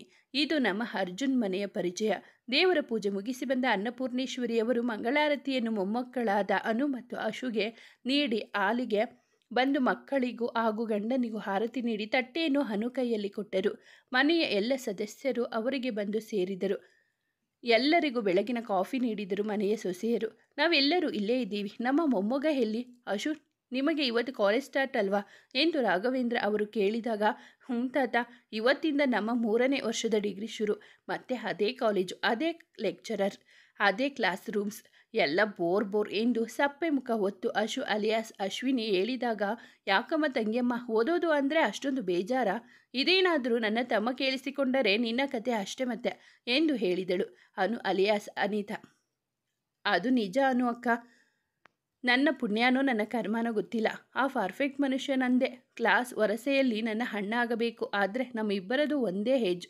ಕಾಲೇಜಿನಲ್ಲಿ ಮಂಗಾಟ ಮಾಡೋ ಹಾಗೆ ಇಲ್ಲ ಎಂದು ಮುಖ ಊದಿಸಿದಳು ಅಶು. ಇದಾ ವಿಷಯ ನಮ್ಮ ಮಗಳ ಬೋರ್ನ ಕಾರಣ ಆಗಿರೋದು ಎಂದು ಮಂಜುಳಾರವರು ಹೇಳಿದಾಗ, ದೊಡ್ಡಮ್ಮ, ನಿಮ್ಮ ಮಗನ ಕಂಡರೆ ಏನೋ ಒಂಥರ ಭಯ, ಹಾಗೆ ತುಂಬ ಪ್ರೀತಿ ಕೂಡ ಇದೆ ಎಂದು ಅಶು ನಕ್ಕಾಗ, ಅವನ ಮುಖದಲ್ಲಿ ಹಠ ಕೋಪ ಇರಬಹುದು, ಆದರೆ ಅವನ ಮನಸ್ಸು ಅಪರಂಜಿ, ಅದರಲ್ಲಿ 2 ಮಾತಿಲ್ಲ ಎಂದು ತಮ್ಮ ಮೊಮ್ಮಗನನ್ನು ಹೊಗಳಿದರು ಅನ್ನಪೂರ್ಣೇಶ್ವರಿಯವರು. ಇವತ್ತು ಯಾಕೆ ಅವನು ಇನ್ನೂ ಎದ್ದಿಲ್ಲ? ಬೇಗ ಎದ್ದು ಜಿಮ್ ವಾಕ್ ರನ್ ಅಂತ ಹೋಗೋನು, ಇವತ್ತು ಎಲ್ಲಿಗೂ ಹೋಗಿಲ್ವಾ ಎಂದು ರಾಘವೇಂದ್ರರವರು ಕೇಳಿದಾಗ, ನಿನ್ನೆ ಅವನು ಆಫೀಸ್ನಿಂದ ಬಂದು ಮಲಗಿದ್ದೆ ಬೆಳಗಿನ ಜಾವ 4 ಗಂಟೆಗೆ ಅಪ್ಪ. ರಾಥೋಡ್ ಕಂಪನಿಯವರು ನಮಗೆ ಕೊಡಬೇಕಾದ ಪ್ರಾಜೆಕ್ಟ್ನ SRS ಕಂಪನಿಗೆ ಕೊಟ್ಟರು ಅಪ್ಪ. ಅದಕ್ಕೆ ಬೇಕಾದ ಕ್ವಶನ್ಸ್ ಮಾಡಿದ್ದು ಅರ್ಜುನ್. ಅವನಿಗೆ ತುಂಬ ಕಾನ್ಫಿಡೆಂಟ್ ಇತ್ತು ನಮ್ಮ ಕಂಪನಿಗೆ ಅವರು ಪ್ರಾಜೆಕ್ಟ್ ಕೊಡ್ತಾರೆ ಅಂತ. ಅವನು ತುಂಬ ಚೆನ್ನಾಗಿ ಪ್ರೆಸೆಂಟೇಷನ್ ಕೊಟ್ಟಿದ್ದ. ಆದರೆ ನಿಮಗೆ ಗೊತ್ತೇ ಇದೆ ಅಲ್ವಾ, ಕಾಂಪಿಟೇಷನ್ ತುಂಬ ಇದೆ, ಸಿಕ್ಕಿಲ್ಲ ನಮಗೆ ಅಷ್ಟೇ. ಅದಕ್ಕೆ ಕೋಪ ಬಂದಿದೆ ಅವನಿಗೆ. ಕೂಗಾಡಿ ಕಿರುಚಾಡಿ ಮಾಡಿದ ನಿನ್ನೆ. ಹೇಗೇಗೋ ಸಮಾಧಾನ ಮಾಡಿದ್ದೀವಿ ಎಂದು ಯೋಗೇಶ್ ಮತ್ತು ಮಹೇಶ್ ಅವರು ಹೇಳಿದಾಗ, ಸೋಲಿನ ರುಚಿ ಅವನು ಇಲ್ಲಿ ತನಕ ಕಂಡಿಲ್ಲ. ಇದೆಲ್ಲ ಸಹಜ. ಒಂದು ಬಿಸಿನೆಸ್ ಅಂತ ಬಂದ ಮೇಲೆ ಅಲ್ಲಿ ಸೋಲು ನಷ್ಟ, ಕಷ್ಟ, ಲಾಭ, ಗೆಲುವು ಎಲ್ಲದೂ ಇರುತ್ತೆ. ಬಿಸಿ ರಕ್ತ. ಸರಿ ಆಗ್ತಾನೆ ಅವನು. ನಾನೇ ಹೋಗಿ ಕರೆದುಕೊಂಡು ಬರ್ತೀನಿ ಎಂದು ಹೊರಟ ರಾಘವೇಂದ್ರ ಅವರನ್ನು, ಬೇಡ ತಾತ, ನಾನೇ ಬಂದೆ ಎನ್ನುವ ದನಿ ತಡೆದಿತ್ತು. ಅಮ್ಮ, ತಲೆನೋವು ಇದೆ, ಸ್ವಲ್ಪ ಸ್ಟ್ರಾಂಗ್ ಕಾಫಿ ಸಿಗಬಹುದಾ ಎಂದು ಕೇಳಿದವನ ಮುಖದಲ್ಲಿ ಕೋಪವಿರಲಿಲ್ಲ. ಎಲ್ಲರಿಗೂ ಬೆಳಗಿನ ವಿಶ್ ಹೇಳಿ, ಅಶು ಬೇಗ ರೆಡಿಯಾಗು, ಕಾಲೇಜ್ ಸ್ಟಾರ್ಟಿಂಗ್ ಡೇ ಮಿಸ್ ಮಾಡೋ ಹಾಗಿಲ್ಲ ಎಂದವನಿಗೆ, ನೀನು ಯಾವಾಗ ಮಿಸ್ ಮಾಡೋಕೆ ಕೊಟ್ಟಿದ್ದೀಯಾ ಎಂದು ಗೊಣಗಿದಳು ಅಶು. ನಿನ್ನ ಗೊಣಗಾಟನ ನಾನು ಆಮೇಲೆ ಕೇಳಿಸಿಕೊಳ್ಳುತ್ತೇನೆ, ಈಗ ರೆಡಿ ಆಗು ಎಂದು ಗಂಭೀರವಾಗಿ ಹೇಳಿದವನ ಮುಖ ನೋಡಿದವಳಿಗೆ ಭಯವಾಗಿ ಅಲ್ಲಿಂದ ತನ್ನ ಕೋಣೆ ಕಡೆ ನಡೆದಳು. ಅಪ್ಪ, ಚಿಕ್ಕಪ್ಪ, ಸಾರಿ, ನೆನ್ನೆ ತುಂಬ ಬೇಜಾರಾಗಿತ್ತು. ನಾನು ಹೀಗೆ ಆಗುತ್ತೆ ಅಂತ ಅಂದುಕೊಂಡಿರಲಿಲ್ಲ ಎಂದು ಹೇಳಿದಾಗ, ಇದೆಲ್ಲ ಸಹಜ ಮಗನೇ, ನಿನ್ನ ಓದು ಇನ್ನೂ 2 ವರ್ಷ ಇದೆ. ಮೊದಲು ಓದು ಮುಗಿಸಿ ಆಮೇಲೆ ಕಂಪನಿ ನಿಂದೆ ಜವಾಬ್ದಾರಿ. ಅಲ್ಲಿ ತನಕ ಈ ವಿಷಯಗಳಿಗೆ ತಲೆ ಕೆಡಿಸಿಕೊಳ್ಳಬೇಡ ಬೆನ್ನು ತಟ್ಟಿ ಹೇಳಿದರು ಮಹೇಶ್. ಸೇಮ್ ಪಿಂಚ್ ಎಂದು ನಕ್ಕರು ಯೋಗೇಶ್ ಅವರು. ಆದರೆ ನಾನು ಮೊದಲೇ ಹೇಳಿದಂತೆ ಆಗಾಗ ಆಫೀಸ್ ಕಡೆ ಬರ್ತೀನಿ, ಅದಕ್ಕೆ ಇಲ್ಲ ಅನ್ನೋ ಹಾಗೆ ಇಲ್ಲ ನೀವು ಎಂದು ಅರ್ಜುನ್ ಹೇಳಿದಾಗ, ಅದನ್ನೆಲ್ಲ ಕೇಳೋ ಅವಶ್ಯಕತೆ ಇಲ್ಲ ಮಗನೇ ಎಂದರು ಇಬ್ಬರು. ನಿನ್ನಿಂದ ಯಾವ ತಪ್ಪು ಕೆಲಸನೂ ಆಗಿಲ್ಲ. ನಿನ್ನಿಂದ ನಮ್ಮ ಕಂಪನಿಗೆ ಒಳ್ಳೆ ಪ್ರಾಜೆಕ್ಟ್ಗಳು ಸಿಕ್ಕಿವೆ ಇಲ್ಲಿಯವರೆಗೆ. ಇದು ನಿನ್ನ ಮೊದಲ ಮತ್ತು ಕೊನೆಯ ಸೋಲಾಗಿರಲಿ ಎಂದು ಹೇಳಿದರು ರಾಘವೇಂದ್ರ ಅವರು. ಅವರ ಮಾತಿಗೆ ಕಿರುನಕ್ಕು ಅಮ್ಮ ಕೊಟ್ಟ ಕಾಫಿ ಕುಡಿದು ಎಲ್ಲರಿಗೂ ಹೇಳಿ ರೆಡಿಯಾಗಲು ಹೊರಟನು ತನ್ನ ಕೋಣೆಗೆ ಅರ್ಜುನ್. ಅವನನ್ನು ಹಿಂಬಾಲಿಸಿದಾನು. ಅಜ್ಜು, ನಿಲ್ಲು 1 ನಿಮಿಷ. ಅವರೆಲ್ಲ ನಿನ್ನ ಮಾತು ನಂಬಬಹುದು, ಬಟ್ ನಾನಲ್ಲ. ನೀನು ಯಾವ ವಿಷಯವನ್ನು ಇಷ್ಟೊಂದು ಸಲೀಸಾಗಿ ಬಿಡೋನಲ್ಲ. ಅದರಲ್ಲೂ ಕಂಪನಿ ಅಂತ ಬಂದರೆ ನೀನು ತುಂಬ ಸ್ಟ್ರಿಕ್ಟ್. ಹಾಗೆ ಪ್ರಾಜೆಕ್ಟ್ ಯಾರ ಕೈ ಸೇರಿದೆ ಅನ್ನೋದು ನನಗೆ ಗೊತ್ತು. ಪ್ಲೀಸ್, ಈ ವಿಷಯನ ಇಲ್ಲಿಗೆ ಬಿಡು. ಒಂದು ಪ್ರಾಜೆಕ್ಟ್ ನಮ್ಮ ಕೈ ಸೇರಿಲ್ಲ ಅಂದರೆ ಏನೂ ಆಗಲ್ಲ. ಈ ಒಂದು ಪ್ರಾಜೆಕ್ಟ್ನಿಂದ ಅವರೇನು ನಮ್ಮ ಸ್ಥಾನನ ಪಡೆದುಕೊಳ್ಳಲ್ಲ, ನೆನಪಿರಲಿ ಎಂದು ಅನು ಹೇಳಿದಾಗ, ನಿನ್ನ ಊಹೆ ಸರಿನೇ ಅನು. ನಾನು ಇದನ್ನು ಇಲ್ಲಿಗೆ ಬಿಡಲ್ಲ. ಅವರ ಕೈ ಸೇರಿರೋ ಪ್ರಾಜೆಕ್ಟ್ ಮತ್ತೆ ನಮ್ಮ ಕೈ ಸೇರೋ ಹಾಗೆ ಮಾಡುವುದು ನನ್ನ ಜವಾಬ್ದಾರಿ, ಮತ್ತೇನು ಕೇಳಬೇಡ ಎಂದು ಹೇಳಿ ಹೊರಟು ಹೋದನು ಅರ್ಜುನ್. ಕಾಲೇಜ್ ಎದುರಿಗೆ ಬೈಕ್ ನಿಲ್ಲಿಸಿದ ಸಮರ್ಥ್, ಹುಷಾರು ಪುಟ್ಟ, ನಿಂದು ಈ ಬಿಲ್ಡಿಂಗ್, ನಂದು ಪಕ್ಕದ ಬಿಲ್ಡಿಂಗ್, ಏನೇ ಪ್ರಾಬ್ಲಮ್ ಆದರೂ ಕಾಲ್ ಮಾಡು, ತಕ್ಷಣ ಇಲ್ಲಿಗೆ ಬರ್ತೀನಿ ಎಂದು ಹೇಳಿ ಸಮರ್ಥ್ ತನ್ನ ಕಾಲೇಜ್ ಕಡೆ ಹೋದನು. ಬೈಕ್ ಇಳಿದವಳು ಸೀದಾ ಕಾಲೇಜ್ ಗೇಟ್ ಬಳಿ ಬಂದು ನಿಂತಳು. ತನ್ನ ಭಯವನ್ನು ಹೋಗಲಾಡಿಸಿಕೊಳ್ಳಲು 1 ನಿಮಿಷ ತನ್ನ ಕಣ್ಣನ್ನು ಮುಚ್ಚಿ ದೇವರನ್ನು ನೆನೆದಳು. ಹಿಂದಿನಿಂದ ಜೋರಾದ ಹಾರ್ನ್ ಶಬ್ದ ಕಿವಿಗೆ ರಾಚುತ್ತಿತ್ತು. ಯಾರ್ ಗುರು 1 ನಿಮಿಷ ದೇವರ ಧ್ಯಾನ ಮಾಡೋಕ್ಕೂ ಬಿಡಲ್ಲ, ಅಷ್ಟೊಂದು ಅರ್ಜೆಂಟ್. ಏನೇ ಆಗಲಿ ನನ್ನ ಏಕಾಗ್ರತೆಯನ್ನು ಮಾತ್ರ ಕಳೆದುಕೊಳ್ಳಲ್ಲ.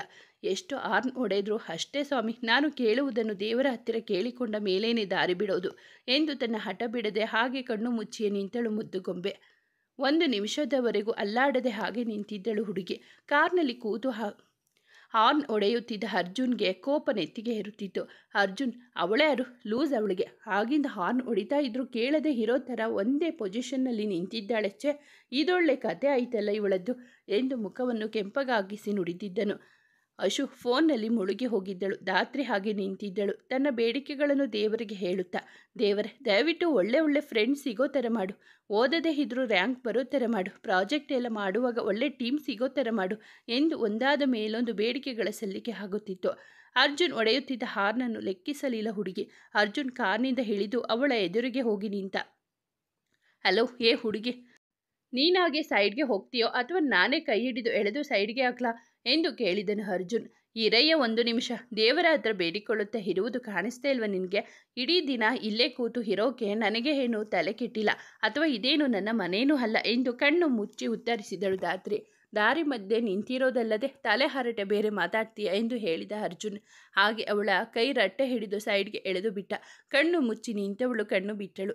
ಎದುರಿಗೆ ಇದ್ದ ವ್ಯಕ್ತಿಯನ್ನು ಕಣ್ಣುಗಳನ್ನು ಅಗಲಿಸಿಕೊಂಡು ನೋಡಿದಳು ಧಾತ್ರಿ. ಅವಳ ಹಿಡಿದ ಕೈಯನ್ನು ಬಿಟ್ಟು, ಆದಷ್ಟು ಬೇಗ ಸ್ವಲ್ಪ ಶಿಸ್ತು ಕಲಿತುಕೋ. ಇನ್ನು ತುಂಬ ದಿನ ನೀನು ಇಲ್ಲಿರಬೇಕು ಅನ್ನೋ ಆಸೆ ಇದ್ದರೆ ಎಂದು ಹೇಳಿ ತನ್ನ ಕಾರ್ ಬಳಿ ಹೋಗಿ ಕಾರ್ ತೆಗೆದುಕೊಂಡು ಪಾರ್ಕಿಂಗ್ ಬಳಿ ಹೋದನು ಅರ್ಜುನ್. ಅವನನ್ನೇ ನೋಡುತ್ತಾ ನಿಂತು ಬಿಟ್ಟಳು ಧಾತ್ರಿ. ಅರ್ಜುನ್, ನೀನು ಮಾಡಿದ್ದು ಚೂರು ಸರಿ ಇಲ್ಲ ಕಣೋ. ಹೊಸ ಹುಡುಗಿ ಅನ್ಸುತ್ತೆ. ಸ್ವಲ್ಪನೂ ನಾಜೂಕಾಗಿ ಮಾತನಾಡೋಕೆ ಬರಲ್ಲ ಹುಡುಗಿರ ಹತ್ತಿರ ನಿನಗೆ.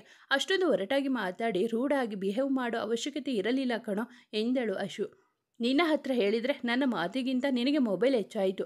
ಅವಳು ರೋಡ್ನಲ್ಲಿ ಕಣ್ಣು ಮುಚ್ಚಿ ನಿಂತಿದ್ದಾಳೆ. ನೀವು ಹೆಣ್ಣು ಮಕ್ಕಳು ಏನೇ ಮಾಡಿದರೂ ಸರಿ, ನಾವು ಒಂದು ಮಾತು ಹಾಡಿದರೂ ಅದು ನಿಮಗೆ ರೂಢಾಗಿ ಅನಿಸುತ್ತೆ. ನೋಡು, ನಾನು ಮಾತಾಡೋದು ಹೀಗೇನೆ. ಅಷ್ಟಿದ್ರೆ ಹೋಗಿ ಸಮಾಧಾನ ಮಾಡು. ನಾನು ಏನು ತಪ್ಪು ಮಾಡಿಲ್ಲ. ರಸ್ತೆಯಲ್ಲಿ ಯಾರು ನೀನು ಧ್ಯಾನ ಮಾಡಲ್ಲ ಎಂದು ಹೇಳಿ ತನ್ನ ಗೆಳೆಯರಿಗಾಗಿ ಆ ಕಡೆ ಈ ಕಡೆ ಕಣ್ಣು ಹಾಯಿಸಿದನು. ಪಾಪ, ಅವಳು ಯಾವ ಕ್ಲಾಸೋ ಏನೋ, ಮೊದಲ ದಿನಾನೇ ಹೀಗೆ ಆದರೆ ಯಾರಿಗಾದರೂ ಬೇಸರ ಹಾಗೆ ಆಗುತ್ತೆ. ಹೋಗಿ ಸಮಾಧಾನ ಮಾಡ್ತೀನಿ ಎಂದು ಅಶು ಅವಳ ಬಳಿ ಹೋದಳು. ಇವನು ಅವನಲ್ವಾ? ಅವತ್ತು ಅಲ್ಲಿ ನನ್ನ ಕಾಪಾಡಿದ್ದು ಇವನೇ ಅಲ್ವಾ? ನನ್ನ ಕಾಂಟ್ಯಾಕ್ಟ್ ಮಾಡೋಕೆ ಟ್ರೈ ಮಾಡಬೇಡ ಅಂತ ಹೇಳಿ ಹೋದವನು ಇವನೇ ಅಲ್ವಾ? ಅಬ್ಬಾ, ಎಷ್ಟೊಂದು ವರ್ಷದಿಂದ ಹುಡುಕ್ತಾ ಇದ್ದೆ. ಥ್ಯಾಂಕ್ಸ್ ದೇವ್ರೆ.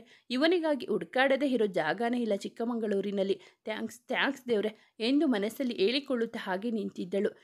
ಪಾಪ ಹುಡುಗಿ ಇನ್ನೂ ಅದೇ ಶಾಕ್ನಲ್ಲೇ ಇದ್ದಾಳೆ ಅನಿಸುತ್ತೆ. ಇವನು ಯಾಕೆ ಹೀಗೆ ಮಾಡ್ತಾನೆ ಅಂತಾನೆ ಗೊತ್ತಾಗಲ್ಲ. ಶುದ್ಧ ಹೊರಟ, ನಯ ನಾಜೂಕು ಏನೂ ಇಲ್ಲ ಎಂದು ಅಂದುಕೊಳ್ಳುತ್ತಾ ಅಶು ಬಂದು ಹಾಯ್ ಹಲೋ ಎಂದಳು ಧಾತ್ರಿಗೆ. ತನ್ನ ಯೋಚನೆಗಳಿಂದ ಹೊರಗಡೆ ಬಂದ ಧಾತ್ರಿ, ಹಾಯ್ ಹಲೋ ನೀವು ಎಂದಳು. ನಾನು ಅಶ್ವಿನಿ, 3ನೇ ವರ್ಷದ ಇದ್ದೀನಿ. ನಿಮ್ಮದು ಫಸ್ಟ್ ಇಯರಾ? ಹಾಯ್, ನಾನು ಧಾತ್ರಿ. ಅಲ್ಲ, ನಂದು ಕೂಡ 3ನೇ ವರ್ಷನೇ. ರೀಸೆಂಟ್ ಆಗಿ ಫ್ಯಾಮಿಲಿ ಜೊತೆ ಇಲ್ಲಿಗೆ ಶಿಫ್ಟ್ ಆದ್ವಿ. ಊರು ಚಿಕ್ಕಮಗಳೂರು. ನಿಮ್ಮದು ಎಂದಳು ಧಾತ್ರಿ. ನನ್ನದು ಇದೇ ಊರು. ಬಾ, ಕ್ಲಾಸ್ಗೆ ಹೋಗೋಣ. ಹಾಗೆ ಸಾರಿ, ನನ್ನ ಅಣ್ಣ ನಿನ್ನ ಜೊತೆ ಸ್ವಲ್ಪ ಹೊರಟಾಗಿ ನಡೆದುಕೊಂಡ. ಅವನು ಸ್ವಲ್ಪ ಹಾಗೇನೆ ಎಂದಳು ಅಶು. ನನಗೆ ಅವನು ಹೊರಟ ಅಂತಾನೂ ಗೊತ್ತು, ಹಾಗೆ ಅವನ ಮನಸ್ಸು ಅಪರಂಜಿ ಅಂತಾನೂ ಗೊತ್ತು ಎಂದು ಮನದಲ್ಲಿ ನಕ್ಕಳು ಧಾತ್ರಿ. ಏನು ಯೋಚಿಸ್ತಾ ಇದೆಯಾ ಧಾತ್ರಿ? ಬೇಜಾರಾಯ್ತಾ? ಅವನು ಕೂಡ ನಮ್ಮ ಕ್ಲಾಸ್. ನಾನು ಇರ್ತೀನಿ ನಿಮ್ಮ ಜೊತೆ. ಸೊ ಏನು ಹೆದರಬೇಡಿ ಎಂದಳು ಅಶು. ಏನೂ ಇಲ್ಲ ಅಶ್ವಿನಿ, ಹಾಗೆ ನನ್ನ ಧಾತ್ರಿ ಅಂತಹ ಕರೀರಿ. ಈ ಥರ ಬನ್ನಿ ಹೋಗಿ ಎಲ್ಲ ಏನೂ ಬೇಡ ಆಯಿತಾ ಎಂದಳು ಧಾತ್ರಿ. ಓಕೆ ಧಾತ್ರಿ, ನೀನು ಕೂಡ ನನ್ನ ಅಶು ಅಂತ ಕರಿ ಆಯಿತಾ? ಬಾ, ನನ್ನ ಫ್ರೆಂಡ್ಸ್ ಎಲ್ಲ ಮೀಟ್ ಮಾಡಿಸ್ತೀನಿ ಎಂದು ಕರೆದುಕೊಂಡು ಹೋದಳು ಅಶು. ಎಲ್ಲರೂ ಒಟ್ಟಿಗೆ ಕೂತು ಮಾತನಾಡಿದರು. ಅಶು ಜೊತೆ ಬಂದಾಗ ನೋಡಿ ಎಲ್ಲರೂ ಅವಳನ್ನೇ ನೋಡುತ್ತಾ ನಿಂತರು. ಅಶು ಎಲ್ಲರಿಗೂ ಹಾಯ್ ಹೇಳಿ, ಇವಳು ಧಾತ್ರಿ, ನಮ್ಮ ಕ್ಲಾಸ್ಗೆ ಹೊಸ ಎಂಟ್ರಿ. ಧಾತ್ರಿ ಅಶು ಎಲ್ಲ ಫ್ರೆಂಡ್ಸ್ ಅನ್ನು ಪರಿಚಯ ಮಾಡಿಕೊಟ್ಟಳು. ಎಲ್ಲರಿಗೂ ಕೈಕೊಟ್ಟು ಪರಿಚಯ ಮಾಡಿಕೊಂಡಳು. ಅರ್ಜುನ್ ಬಳಿ ಬಂದಾಗ ಅಶು ಅವನ ಕೋಪದ ಮುಖ ನೋಡಿ ಸ್ವಲ್ಪ ಹೆದರಿದ್ದರು. ಸಾವರಿಸಿಕೊಂಡು ಹಾಗೆ ಇವನು ಅರ್ಜುನ್ ಎಂದು ಹೇಳಿ ತನ್ನ ಫ್ರೆಂಡ್ಸ್ ಜೊತೆ ಮಾತನಾಡುತ್ತಾ ನಿಂತು ಬಿಟ್ಟಳು. ಧಾತ್ರಿ ಅರ್ಜುನ್ ಮುಖವನ್ನು ನೋಡಿದಳು. ಅವನು ಕೂಡ ಅವಳ ಮುಖವನ್ನು ನೋಡಿದನು. ಹಾಗೆ ಯಾರಿಗೂ ಕಾಣದಂತೆ ಹುಬ್ಬೇರಿಸಿ ಕಣ್ಣು ಹೊಡೆದು ನಗುತ್ತಾ ಅವನಿಗೆ ಕೈ ಕೊಟ್ಟಳು ಧಾತ್ರಿ. ಅವನು ಕೋಪದಿಂದ ಮುಖವನ್ನು ಕೆಂಪಗಾಗಿಸಿಕೊಂಡು ಕ್ಲಾಸ್ನಲ್ಲಿ ಇರ್ತೀನಿ ಬನ್ನಿ ಎಂದು ಹೇಳಿ ದರದರನೆ ಹೊರಟು ಹೋದನು. ಬೇಜಾರು ಮಾಡ್ಕೊಂಬೇಡ, ಅವನು ಸ್ವಲ್ಪ ಟೈಮ್ ತಗೊಂತಾನೆ ಮಾತಾಡೋಕೆ ಎಂದು ಸಂದೀಪ್ ಹೇಳಿದನು. ಅವನ ಮಾತಿಗೆ ನಕ್ಕಳು ಧಾತ್ರಿ. ಆಗ ವೈಷ್ಣು, ಹಬ್ಬ, ಅದೇ ಹಳೆ ಮುಖ ನೋಡಿ ಬೇಜಾರಾಗಿ ಬಿಟ್ಟಿತ್ತು. ಪುಣ್ಯ, ಈಗಲಾದರೂ ಆ ದೇವರಿಗೆ ನಮ್ಮಗಳ ಮೋರೆ ಕೇಳಿಸ್ತು ಅಂತ ಖುಷಿ ಆಗ್ತಾ ಇದೆ ಎಂದು ಹೇಳಿ ಅಲ್ಲಿಂದ ಕಾಲ್ಕಿತ್ತನು. ಚಾರ್ವಿ ಅಶು ಅವನನ್ನು ಅಟ್ಟಾಡಿಸಿಕೊಂಡು ಹೋದರು. ಸಂದೀಪ್ ಮತ್ತು ಅರುಣ್, ಬನ್ನಿ ನೀವು ಇಬ್ಬರು ಕ್ಲಾಸ್ಗೆ ಹೋಗೋಣ ಎಂದು ಹೇಳಿ ಹೋದರು. ಧಾತ್ರಿ ಅವರ ಹಿಂದೆ ಹೊರಟಾಗ ಅವಳ ಹಿಂದೆ ಬಂದ ಶ್ರುತಿ, ನೀನು ತುಂಬ ದಿನ ಇಲ್ಲಿರಲ್ಲ ಅಂತ ಅನಿಸ್ತಾ ಇದೆ ನನಗೆ. ಡೋಂಟ್ ಫೀಲ್ ಬ್ಯಾಡ್ ಡಿಯರ್ ಎಂದಳು. ಅವಳ ಮಾತಿನ ಅರ್ಥ ಧಾತ್ರಿಗೆ ತಿಳಿಯಲಿಲ್ಲ. ಇವಳು ಏನಕ್ಕೆ ಹೀಗೆ ಹೇಳಿದ್ದು ಅರ್ಥನೇ ಆಗಲಿಲ್ಲ. ಆದರೂ ಸ್ವಲ್ಪ ಭಯ ಕಮ್ಮಿ ಆಯಿತು. ನನಗೆ ಬೇಕಾಗಿದ್ದು ಇಲ್ಲೇ ಇದೆ. ಇನ್ಮುಂದೆ ಏನೇ ಆದರೂ ನನಗೆ ಭಯ ಇಲ್ಲ. ನಾನು ಹುಡುಕುತ್ತಾ ಇದ್ದ ನನ್ನ ಜೀವ ನನಗೆ ಸಿಕ್ಕಾಯಿತು ಎಂದು ಮನದಲ್ಲಿ ಅಂದುಕೊಂಡಳು. ಆಗ ಅವಳ ಮುಖದಲ್ಲಿ ಒಂದು ಸುಂದರ ನಾಚಿಕೆ ಮುಗುಳು ನಗು ತೇಲಿ ಹೋಯಿತು. ನಾಚಿಕೆಯನ್ನು ಮುಖದಲ್ಲಿ ತುಂಬಿಕೊಂಡು ಸುಂದರವಾಗಿ ಕಾಣುತ್ತಿದ್ದ ಅವಳನ್ನು 2 ಕಣ್ಣುಗಳು ದೂರದಲ್ಲಿ ನಿಂತು ನೋಡುತ್ತಿದ್ದವು. ತುಂಬ ವರ್ಷದಿಂದ ತನ್ನ ಹೃದಯದಲ್ಲಿ ಬಚ್ಚಿಟ್ಟುಕೊಂಡಿದ್ದ ಮನದೊಡೆಯನನ್ನು ನೋಡಿದ ಧಾತ್ರಿಗೆ ಖುಷಿಯಾಯಿತು. ಅದೇ ಖುಷಿಯಲ್ಲಿ ತೇಲಾಡುತ್ತಿದ್ದ ಅವಳಿಗೆ ತನ್ನನ್ನು ಯಾರು ಗಮನಿಸುತ್ತಿದ್ದಾರೆ ಎನ್ನುವುದು ಅವಳ ಅರಿವಿಗೆ ಬರಲೇ ಇಲ್ಲ. ಮಗ, ಯಾರು ಅವಳು? ಹೊಸ ಅಡ್ಮಿಷನ್, ನಮ್ಮ ಕ್ಲಾಸ್ ಒಳಗಡೆ ಹೋದಳು. ಅವಳನ್ನು ನಮ್ಮ ಗ್ರೂಪ್ಗೆ ಸೇರಿಸಿಕೊಳ್ಳಬೇಕು. ಯಾವುದೇ ಕಾರಣಕ್ಕೂ ಅವಳು ಅರ್ಜುನ್ ಗ್ರೂಪ್ಗೆ ಹೋಗಬಾರದು. ಬಾ, ಫಸ್ಟ್ ಇಯರ್ ಕಡೆ ಹೋಗಿ ಬರೋಣ ಎಂದು ತನ್ನ ಗ್ರೂಪ್ನೊಟ್ಟಿಗೆ ಹೋದನು ಶಶಾಂಕ್. ಕ್ಲಾಸ್ ಒಳಗಡೆ ಬಂದ ಧಾತ್ರಿ ಅಶು ಮತ್ತು ಚಾರ್ವಿಯನ್ನು ಸೇರಿಕೊಂಡಳು.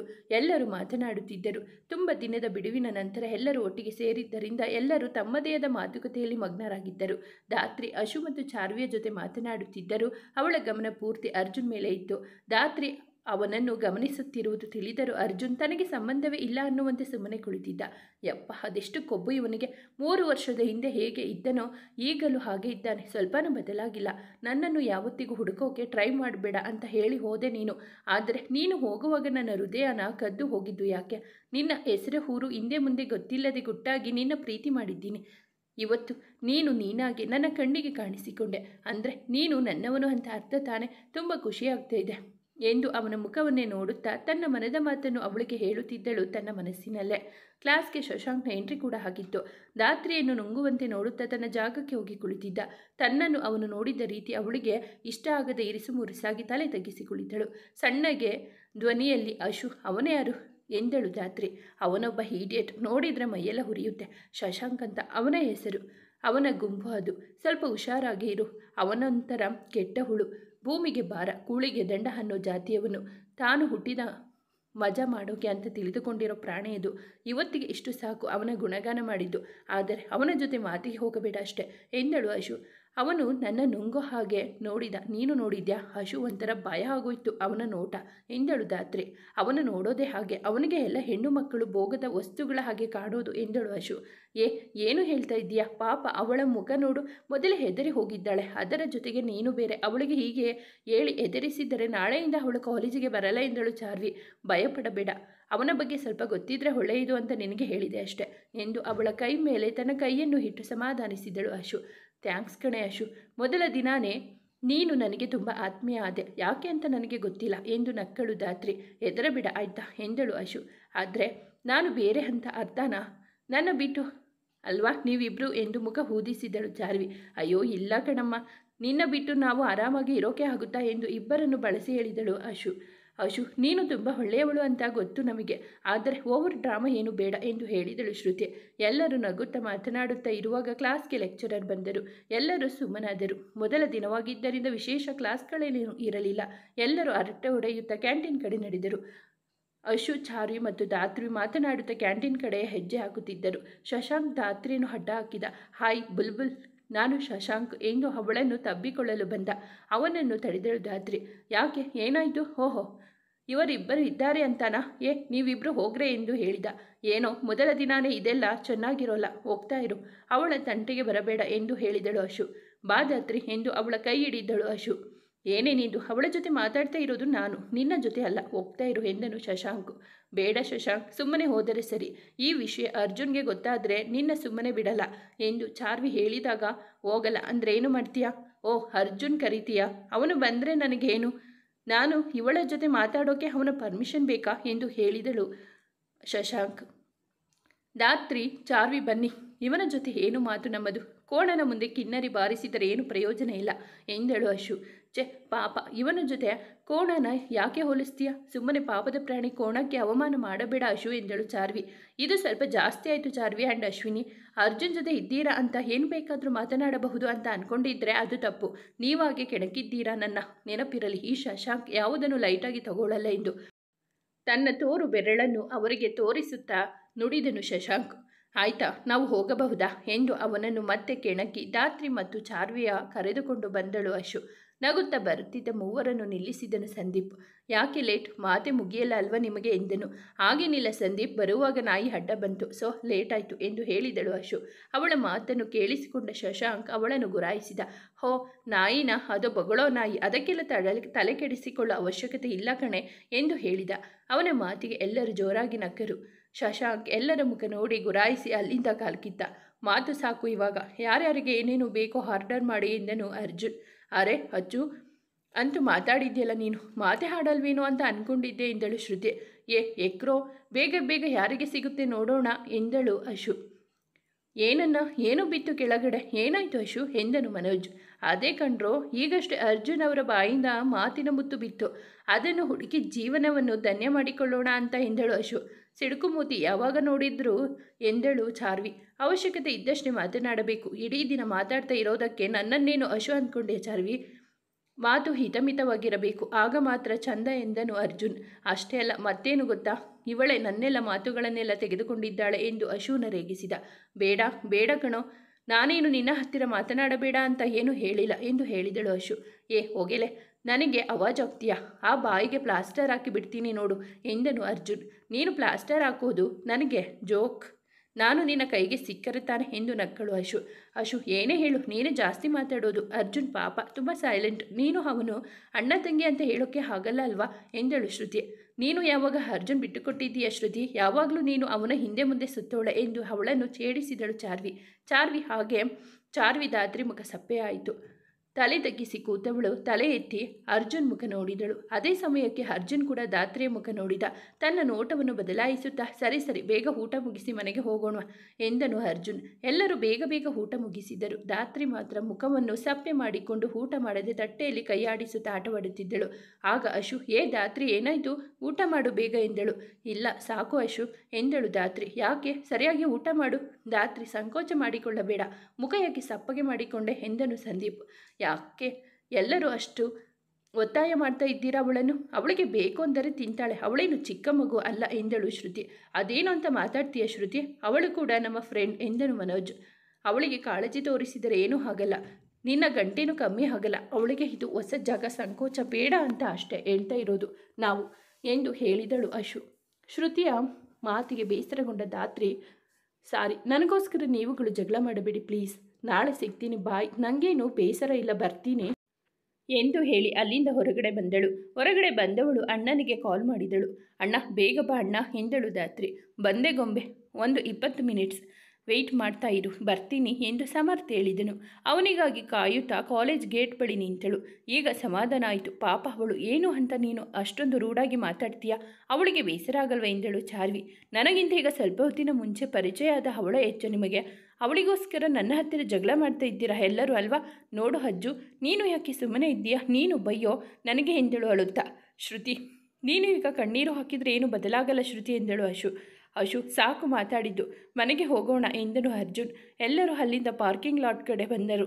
ಎಷ್ಟು ಹೇಳಿದರೂ ಅಷ್ಟೇ ನಿನಗೆ ಶ್ರುತಿ, ನೀನು ಮಾತ್ರ ಬದಲಾಗಲ್ಲ ಅಲ್ವಾ? ಶ್ರುತಿ, ನಿನ್ನ ಕಣ್ಣೀರು ನೋಡಿ ಅರ್ಜುನ್ ಕರಗಬಹುದು, ಬಟ್ ನಾವಲ್ಲ ಎಂದಳು ಅಶು. ಬೇರೆಯವರಿಗೋಸ್ಕರ ನಾನು ಯಾಕೆ ಬದಲಾಗಬೇಕು?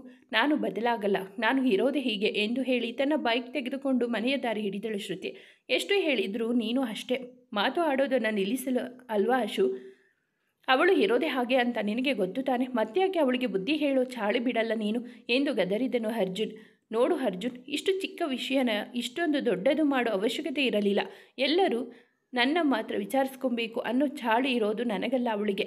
ನೀನು ಅಷ್ಟೇ, ಅವಳ ತಪ್ಪಿದ್ರೂ ಬುದ್ಧಿ ಹೇಳಲ್ಲ, ಅವಳನ್ನು ವಹಿಸಿಕೊಂಡು ಬರ್ತೀಯ, ಅದನ್ನು ಅವಳು ಅಡ್ವಾಂಟೇಜ್ ತಗೋತಾಳೆ ಅಷ್ಟೇ. ನೀನು ನನ್ನ ಗದರೋ ಬದಲು ಅವಳಿಗೆ ಬುದ್ಧಿ ಹೇಳಿದರೆ ಏನಾಗ್ತಿತ್ತು? ನನಗೆ ಅವಳೇ ಹೆಚ್ಚು. ಬರೀ ಮಾತಿಗಷ್ಟೇ ನಾನು ಅವಳನ್ನು ಪ್ರೀತಿಸಲ್ಲ, ಅವಳಂದರೆ ಇಷ್ಟ ಇಲ್ಲ, ಬರೀ ಫ್ರೆಂಡ್ ಅಂತೀಯ, ಆದರೆ ಒಳಗಡೆ ಫೀಲಿಂಗ್ಸ್ ತುಂಬಾ ಇದೆ ನಿನಗೆ ಎಂದು ಹೇಳಿದಳು ಅಶು. ಮಾತಿನ ಮೇಲೆ ನಿಗಾ ಇರಲಿ. ಅವಳನ್ನು ನಾನು ಯಾವಾಗಲೂ ಪ್ರೀತಿಸಲು ಇಲ್ಲ. ನಮ್ಮ ಫ್ಯಾಮಿಲಿ ಫ್ರೆಂಡ್ ಅಂಕಲ್ ಮಗಳು ಅನ್ನೋ ಸಲುಗೆ ಬಿಟ್ಟರೆ ಮತ್ತೇನೂ ಇಲ್ಲ. ಅಂತಹ ಅದೆಷ್ಟು ಸಲ ಹೇಳಿದ್ದೀನಿ ನಿನಗೆ. ಅವಳು ಯಾರ ಮಾತನ್ನು ಕೇಳೋದಿಲ್ಲ ಅಂತ ನಿನಗೂ ಗೊತ್ತು. ಚಿಕ್ಕ ವಿಷಯನ ದೊಡ್ಡದು ಮಾಡೋದು ಅವಳ ಗುಣ. ಆ ಗುಣ ಯಾವಾಗಲೂ ಚೇಂಜ್ ಮಾಡೋಕ್ಕೆ ಆಗಲ್ಲ, ನೆನಪಿಟ್ಕೊ. ನನಗೆ ಅವಳ ಹೆಚ್ಚು ಅಂತ ನಾನು ಯಾವಾಗಲೂ ಹೇಳಿಲ್ಲ. ಮಾತು ಬೆಳೆಸ್ತಾ ಹೋದರೆ ದೊಡ್ಡದು ಆಗುತ್ತೆ ಅಂತ ಸುಮ್ಮನೆ ಇರ್ತೀನಿ ಅಂತ ಅದನ್ನೇ ಪ್ರೀತಿ ಅಂತ ಹೇಳೋದು ತಪ್ಪು ಎಂದನು ಕಿರುಚಾಡಿದನು ಅರ್ಜುನ್. ಸಾಕು ಬಿಡ್ರೋ, ಅದೆಷ್ಟು ಅಂತ ವಾದ ಮಾಡ್ತೀರಾ ಇಬ್ಬರು ಎಂದು ಹೇಳಿದರು ಸಂದೀಪ್ ಮತ್ತು ಮನೋಜ್. ನೋಡಿ ನೀವೇ ಏನಂತ ಮಾತಾಡ್ತಾಳೆ ಇವಳು. ನಾನು ಶ್ರುತಿಗೆ ಏನು ಹೇಳಿಲ್ಲ ಅಂದರೆ ಅವಳ ಮೇಲೆ ಪ್ರೀತಿ ಇದೆ ಅಂತ ಅರ್ಥನಾ? ಮಾತಾಡೋ ರೀತಿನ ಇದು? ಪ್ರೀತಿ ಅಂದರೆ ಏನು ಅಂತನಾದರೂ ಗೊತ್ತಾ ಎಂದನು ಅರ್ಜುನ್. ಸಿಟ್ಟಿನ ಭರದಲ್ಲಿ ಮಾತನಾಡಿದ್ದ ಅಶೋಕ್ಗೆ ಮಾತನಾಡಿದ ಮೇಲೆ ತಾನು ತಪ್ಪು ಮಾಡಿದೆ ಎನ್ನುವುದು ತಿಳಿಯಿತು. ಅವನು ಇನ್ನೂ ಕೂಗಾಡಬಹುದು ಎಂದು ಅಂದುಕೊಂಡಳು. ಆದರೆ ಅವನು ಬೇಸರ ಮಾಡಿಕೊಂಡು ಸುಮ್ಮನೆ ಕೂತನು. ಅವನ ಬೇಸರ ಇವಳಿಗೆ ತುಂಬ ಕಾಡಿತು. ಸೀದಾ ಅವನ ಪಕ್ಕ ಹೋಗಿ ಕೂತವಳೆ. ಸಾರಿ ಅಜ್ಜು ಪ್ಲೀಸ್ ಎಂದಳು ಅಶು. ಪುಟ್ಟ ಪ್ಲೀಸ್, ಯಾವತ್ತೂ ಹೀಗೆಲ್ಲ ಮಾತನಾಡಬೇಡ. ನೀನೇ ನನ್ನ ನಂಬಿಲ್ಲ ಅಂದರೆ ಇನ್ಯಾರು ನಂಬ್ತಾರೆ? ನೀನು ವರಸೆಯಲ್ಲಿ ನನ್ನ ತಂಗಿ ಆಗಿರಬಹುದು, ಆದರೆ ನೀನು ನನಗೆ ಅಮ್ಮನ ಥರ. ಬೇಸರ ಆದಾಗ, ಖುಷಿ ಆದಾಗ, ಮನೆಯಲ್ಲಿ, ಕಾಲೇಜಿನಲ್ಲಿ ಎಲ್ಲ ಕಡೆ ನನ್ನ ಜೊತೆ ನಿಲ್ಲೋಳು ನೀನೇ ನನ್ನ ಮೇಲೆ ನಂಬಿಕೆ ಇಲ್ಲದೆ ಇರೋರ ಥರ ಮಾತಾಡಿದರೆ ನೋವು ಆಗಲ್ವ ನನಗೆ ಎಂದನು ಅರ್ಜುನ್. ನೀನು ಸಾರಿ ಎಲ್ಲ ಕೇಳಬೇಡ, ನಿಂದೇನು ತಪ್ಪಿಲ್ಲ ಇದರಲ್ಲಿ. ನೋಡು, ಅವಳಿರೋದು ಹಾಗೆ, ಅವಳು ಬೆಳೆದಿರುವ ರೀತಿ ಬೇರೆ. ನೀನು ಹೇಳೋ ಮಾತುಗಳಿಗೆ ಅವಳು ಬೆಲೆ ಕೊಡ್ತಾಳೆ ಅಂದರೆ ಅವಳನ್ನು ನೀನು ತಿದ್ದೋದು ತುಂಬ ಈಸಿ. ಬಟ್ ನಾವು ಒಂದು ಹೇಳಿದರೆ ಅವಳು ಮತ್ತೇನು ಹೇಳಿ ಜಗಳಕ್ಕೆ ಬರ್ತಾಳೆ. ಸಮಯ ಅವಳಿಗೆ ಬುದ್ಧಿ ಕಲಿಸುತ್ತೆ. ಆ ಸಮಯವನ್ನು ಕಾಯೋಣ ಎಂದು ಕೆನ್ನೆ ಹಿಂಡಿ ಹೇಳಿದನು ಅರ್ಜುನ್. ಸಾರಿ ಕಣೋ ಅರ್ಜುನ್, ನಿನಗೆ ನನ್ನ ಮಾತು ಎಷ್ಟು ಹರ್ಟ್ ಆಗಿದೆ ಅಂತ ಗೊತ್ತು. ಇನ್ಯಾವತ್ತೂ ನಿನಗೆ ನಾನು ಹರ್ಟ್ ಮಾಡಲ್ಲ ಎಂದಳು ಆಶು. ಯಪ್ಪ, ಒಂದೇ ಒಂದು ಮಾತು ಶ್ರುತಿ ಹೇಳಿದ್ದು, ಅದು ಇಷ್ಟುದ ಎಪಿಸೋಡ್ ಆಯಿತು. ಏನು ಕತೆ ನಿಮ್ಮದು ಎಂದು ಹೇಳಿದನು ಸಂದೀಪ್. ಅವನ ಮಾತಿಗೆ ಎಲ್ಲರೂ ನಕ್ಕರು. ಸರಿ, ನಾಳೆ ಸಿಗೋಣ, ಎಲ್ಲರಿಗೂ ಬಾಯ್ ಎಂದು ಮನೆ ದಾರಿ ಹಿಡಿದರು ಎಲ್ಲರೂ. ಕಾಲೇಜ್ ಗೇಟ್ ಬಳಿ ನಿಂತ ತಂಗೇನು ಬೈಕ್ ಮೇಲೆ ಕೂರಿಸಿಕೊಂಡು ಮನೆಯ ದಾರಿ ಹಿಡಿದರು ಧಾತ್ರಿ ಮತ್ತು ಸಮರ್ಥ್. ಅವಳ ಮುಖ ಗಮನಿಸಿದವನಿಗೆ ಅವಳು ಬೇಸರದಲ್ಲಿ ಇರುವುದು ಸ್ಪಷ್ಟವಾಯಿತು. ಗೊಂಬೆ, ಯಾಕೆ ಬೇಜಾರಿನಲ್ಲಿ ಇದ್ದೀಯಾ? ಯಾರಾದರೂ ಏನಾದರೂ ಹೇಳಿದ್ರಾ? ಕಾಲೇಜ್ ಇಷ್ಟ ಆಗಲಿಲ್ವಾ ಎಂದು ಪ್ರಶ್ನೆಗಳ ಮೇಲೆ ಪ್ರಶ್ನೆ ಕೇಳಿದ ಸಮರ್ಥ್ ಬೈಕ್ ಚಲಾಯಿಸುತ್ತಾ. ಇವನಿಗೆ ನಾನು ಹೇಗೆ ಇದ್ದರೂ ಗೊತ್ತಾಗುತ್ತೆ. ಈ ವಿಷಯಗಳು ಅಣ್ಣನಿಗೆ ಗೊತ್ತಾಗಬಾರದು. ಸಾರಿ ಅಣ್ಣ, ನಿನಗೆ ನನ್ನ ಈ ವಿಷಯ ಹೇಳದೇ ಇರೋದಕ್ಕೆ ಎಂದು ಮನದಲ್ಲಿ ಕ್ಷಮೆಯಾಚಿಸಿ ಸ್ವಲ್ಪ ಸಾವರಿಸಿಕೊಂಡು, ಅಣ್ಣ ಕಾಲೇಜ್ ತುಂಬ ಚೆನ್ನಾಗಿದೆ, ಫ್ರೆಂಡ್ಸ್ ಕೂಡ ಆದರು, ಅವರ ಜೊತೆಯೇ ಊಟ ಮಾಡಿ ಬಂದೆ, ನನಗೆ ಏನೂ ಆಗಿಲ್ಲ, ಖುಷಿಯಾಗಿ ಇದ್ದೀನಿ ಅಣ್ಣ, ಏನೂ ಪ್ರಾಬ್ಲಮ್ ಇಲ್ಲ ಅಣ್ಣ, ಎಲ್ಲ ಸೂಪರ್ ಎಂದಳು. ಧಾತ್ರಿ ನಗುಮುಖ ಒಡವತ್ತು. ಮತ್ತೆ ಯಾಕೆ ನಿನ್ನ ನಗುವಿನಲ್ಲಿ ಜೀವ ಇಲ್ಲ ಅಂತ ಅನಿಸ್ತಾ ಇದೆ ನನಗೆ ಎಂದನು ಸಮರ್ಥ್. ಮುಖವಾಡ ಇದ್ದಿದ್ರೆ ಚೆನ್ನಾಗಿ ಇರ್ತಿತ್ತು ನೋಡು, ಈ ಬಿಸಿಲಿನಲ್ಲಿ ನಾನು ಟ್ಯಾನ್ ಆಗೋದು ತಪ್ಪುತ್ತಿತ್ತು ಎಂದು ನಕ್ಕಳು. ಅಣ್ಣ, ನನ್ನ ಸ್ಕೂಟಿ ತರಿಸಿಕೊಡು ಬೇಗ ಪ್ಲೀಸ್, ನಿನಗೂ ಕಷ್ಟ ಆಗುತ್ತೆ ಅಲ್ವಾ, ಕ್ಲಾಸ್ ಎಲ್ಲ ಸ್ಟಾರ್ಟ್ ಮಾಡಿದ ಮೇಲೆ ಎಂದು ವಿಷಯವನ್ನು ಬದಲಾಯಿಸಿದಳು ಧಾತ್ರಿ. ಹೌದು ಗೊಂಬೆ, ನಾನು ಅದನ್ನೇ ಯೋಚಿಸ್ತಾ ಬಂದೆ. ಇರು, ಮನೆಗೆ ಹೋಗಿ ಅದು ಏನಾಯಿತು ಅಂತ ವಿಚಾರಿಸ್ತೀನಿ ಎಂದು ಹೇಳಿದನು ಸಮರ್ಥ್. ಮತ್ತೆ ಅವನು ಆ ವಿಷಯದ ಬಗ್ಗೆ ಮಾತನಾಡದೆ ಇರುವುದು ಸ್ವಲ್ಪ ನಿರಾಳವೆನಿಸಿತು. ಮನೆಗೆ ಬಂದವಳೆ ತಲೆನೋವಿನ ನೆಪ ಹುಟ್ಟಿ ರೂಮ್ ಸೇರಿಕೊಂಡಳು. ಚಿಲಕವನ್ನು ಹಾಕಿಕೊಂಡು ಸೀದಾ ತನ್ನ ಹಾಸಿಗೆ ಮೇಲೆ ಇದ್ದ ಒಂದು ದೊಡ್ಡ ಗೊಂಬೆಯನ್ನು ತಬ್ಬಿಕೊಂಡು ಜೋರಾಗಿ ಅತ್ತಳು. ಸ್ವಲ್ಪ ಹೊತ್ತು ಕಳೆದು ತನ್ನ ಕಣ್ಣೀರನ್ನು ಒರೆಸಿಕೊಂಡು, ಪಿಂಕು, ಇವತ್ತು ಅವನು ನನಗೆ ಸಿಕ್ಕಿದ ಗೊತ್ತಾ, ಅವನಿಗೆ ಈ ಜೀವ ಕಾಯುತ್ತಿತ್ತು, ಎಷ್ಟೋ ವರ್ಷದ ಆಸೆ ಕನಸು ನನ್ನದು, ನನ್ನ ನಂಬಿಕೆ ಸುಳ್ಳಾಗಿಲ್ಲ. ಇವತ್ತು ನನಗೆ ತುಂಬ ಖುಷಿಯಾಯಿತು ಅವನ ನೋಡಿ. ಅವನು ಸ್ವಲ್ಪ ಕೂಡ ಬದಲಾಗಿಲ್ಲ. ಅದೇ ಸಿಟ್ಟು, ಸಿಡುಕು, ಗಂಭೀರತನ ಅವನ ಮುಖದಲ್ಲಿ ತುಂಬಿದೆ. ಆದರೂ ಅವನೊಂಥರ ಮುದ್ದು. ಆದರೆ ಅವನು ನನ್ನ ಪರಿಚಯನೇ ಇಲ್ಲ ಅನ್ನೋ ಥರ ನಡೆದುಕೊಂಡಾಗ ತುಂಬ ದುಃಖ ಆಗುತ್ತೆ ಪಿಂಕು. ಹಾಗಾದರೆ ಅವನಿಗೆ ನನ್ನ ನೆನಪೇ ಇಲ್ವಾ? ಹಾಗೆ ಆಗೋಕೆ ಸಾಧ್ಯ ಇದೆಯಾ? ಇನ್ನೊಂದು ಸಲ ನಮ್ಮ ಭೇಟಿ ಆಕಸ್ಮಿಕವಾಗಿ ಆದರೆ ಅದು ಪ್ರೀತಿ ಅಂತ ನಂಬಬೇಕು ಎಂದು ನಾನು ಹೇಳಿದೆ ಅವನಿಗೆ. ಅದು ಅವನಿಗೆ ನಾನು ಅವನ ಬಳಿ ಆದಷ್ಟು ಬೇಗ ಮಾತನಾಡಬೇಕು. ಮುಂದುವರಿಯುವುದು. ಸ್ನೇಹಿತರೆ, ಈ ಕಥೆ ನಿಮಗೆ ಇಷ್ಟವಾಗಿದ್ದರೆ ದಯವಿಟ್ಟು ಒಂದು ಲೈಕ್ ಮಾಡಿ, ನಮ್ಮ ಚಾನಲನ್ನು ಸಬ್ಸ್ಕ್ರೈಬ್ ಆಗಿ, ಪಕ್ಕದಲ್ಲಿರುವ ಬೆಲ್ ಬಟನ್ ಕ್ಲಿಕ್ ಮಾಡಿ, ನಿಮ್ಮ ಫ್ರೆಂಡ್ಸ್ ಆ್ಯಂಡ್ ಫ್ಯಾಮಿಲಿಗೆ ಈ ಕಥೆಯನ್ನು ಶೇರ್ ಮಾಡಿ, ನಿಮ್ಮ ಅನಿಸಿಕೆ ಅಭಿಪ್ರಾಯವನ್ನು ಕಾಮೆಂಟಲ್ಲಿ ತಿಳಿಸಿ. ಕಥೆಯನ್ನು ಕೇಳಿದ್ದಕ್ಕಾಗಿ ಧನ್ಯವಾದಗಳು.